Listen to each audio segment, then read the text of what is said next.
שלום לכולם. אם אתם מרגישים שאתם אובר עייפים, אין לכם כוח, אין לכם חיוניות, אתם לא מצליחים לרדת במשקל, הכל תקוע, אז זו התוכנית בשבילכם. ניקוי רעלים הוליסטי שלא מטפל רק בגוף אלא גם בנפש, גם ברוח, משלב תרגילים פיזיים, נפשיים ורוחניים שיביאו לרווחה מיטבית. אז היי, אני גיליה כהן, נטורופטית מזה 15 שנה, הרבליסטית, מטפלת בפרחי באך, מטפלת גוף נפש ומורה לחינוך גופני. אז מדוע בכלל אנחנו זקוקים לניקוי רעלים? מה הקטע של הניקוי רעלים? אז עומס יתר של רעלים נגרם מהחיים המודרניים.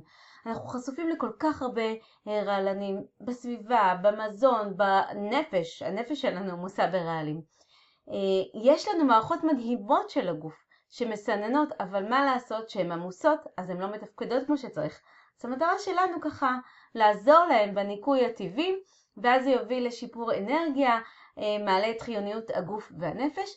קצת על התוכנית ממש במהירות, כי אני לא רוצה להלאות אתכם. אתם בכל יום תקבלו הדרכה יומית, תוכן, כמו שאני עכשיו אומרת לכם, כמו פודקאסט שכזה, של כמה דקות, מתכונים ותרגילים ושיעורי בית. אנחנו נעשה את זה צעד אחרי צעד, לאט לאט ובבטחה. 4 שבועות, שיהיה ככה טרום ניקוי שיתפצל לשניים.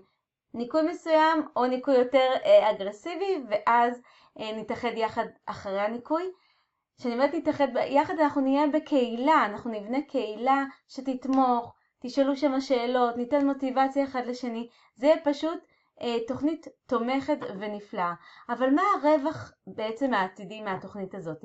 אז קודם כל, תפקודי הגוף ישתפרו, ואז יהיה יותר אנרגיה וחיוניות.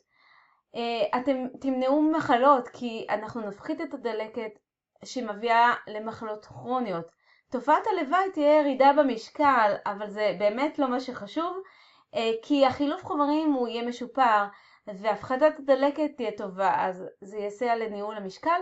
ממוצע ככה, בערך, כי זה תלוי במין מי שעושה את הניקוי והגיל, אבל בערך 4 קילו שככה הם מרזים. אז אם אתם רוצים להשיג בריאות מיטבית, שזה שווה חיוניות הגוף, על ידי ניקוי הוליסטי, שהוא באמת גורם לבריאות ותומך ברווחה פיזית, נפשית ורוחנית, תירשמו. אנחנו יוצאים במבצע מחיר שלא היה, מוזמנים באהבה. להתראות.